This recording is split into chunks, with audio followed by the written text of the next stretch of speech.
Hi, welcome back to exploringjewishlife.com. I'm Chaya Franklin, and I'm so happy that you're able to join us on our Passover video series.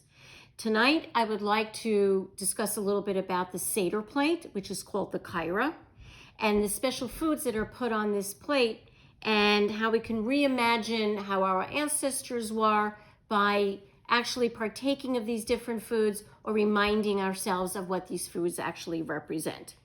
I want you to envision, and we're going to post a nice diagram here, of a circle consisting almost of two opposite triangles, upside down and right side up. First, the right side of the circle is called the zroya, where we place a small chicken bone, part of the neck, or a shank bone. Some people have a shank bone. And this is a reminder of the original Passover lamb that was offered in Jerusalem about 2,000 years ago. Here also, it reminds us of its shape because it's curved. It reminds us of the outstretched arm of God that rescued our ancestors and that is always present in our life. We should always know that we're never alone or adrift, but there's always a hand. There's always somebody reaching out either from the past to help us and that we can reach out into the future to help others.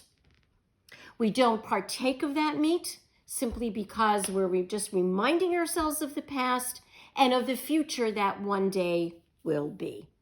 Opposite that, on the left side of the circle, is the Matza, is the egg. And that recalls the festival offering that took place in ancient Jerusalem. The egg is also a symbol of a new beginning, as well as a symbol of mourning, perhaps a past that is no more. And this is really the cycle of life here. There's a beginning and there's going to be an end.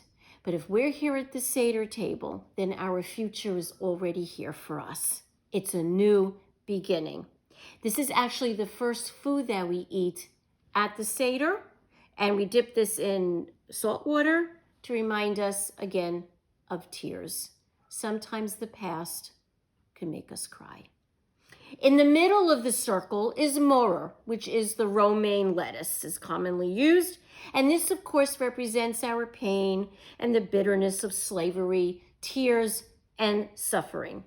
To understand the pain of suffering, we are told we must experience it, consume it, cry over it, and in any measure, work to alleviate it.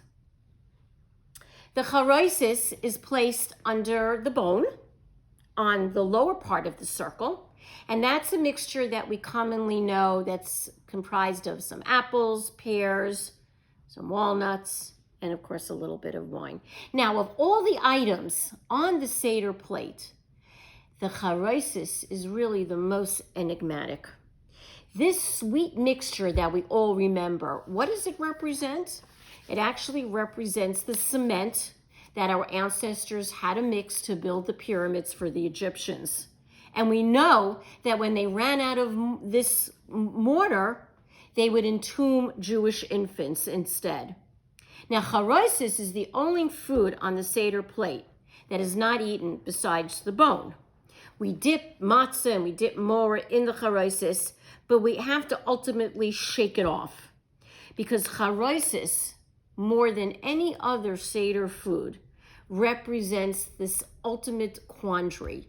How are we ever going to reconcile the pain, the oppression, the infanticide expressed in all things in a sweet dish? The answer to this cannot be consumed by us. It can't be ingested. We can broach it somewhat, but ultimately, we have to shake it off. Ultimately, the answer as to why we have suffered so long cannot be answered by us at this time. This deepest questions of why can only be answered by God himself when he finally redeems us.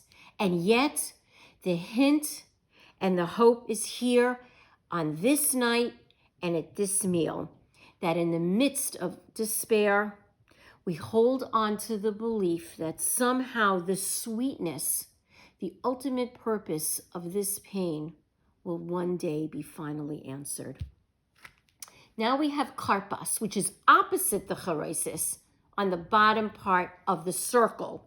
It's a root vegetable, usually a cooked potato or an onion, and it's placed under the egg. And that represents our own roots. Although they're hidden under many layers of hard earth, this vegetable represents our key to survival. It's not glamorous, it's not glitzy, and it's not seasonal, but it's a vegetable that's always there when you need it. It's hardy, and it's not subject to fluctuations. These vegetables represent the people that are there for us in our time of need, ensuring our survival. This is actually the first food that's eaten as the Seder commences, also dipped in salt water and tears. Maybe the journey to our roots has to begin with tears that are shed for our people, and sometimes they have to be tears that we shed for ourselves. The chazeret is ground horseradish, and it's placed on the bottom of the circle under the moror, under the lettuce. And it is related to the word chazer, meaning to repeat or return. This item, I think, is our ultimate message here. Never give up, never stop living because of pain, but utilize that pain to grow to ever greater heights, returning to our core essence by returning to our God. Placed seemingly at the bottom of the plate, it is actually the foundation for everything else. Next up, the Seder, 15 steps towards freedom. L'chaim.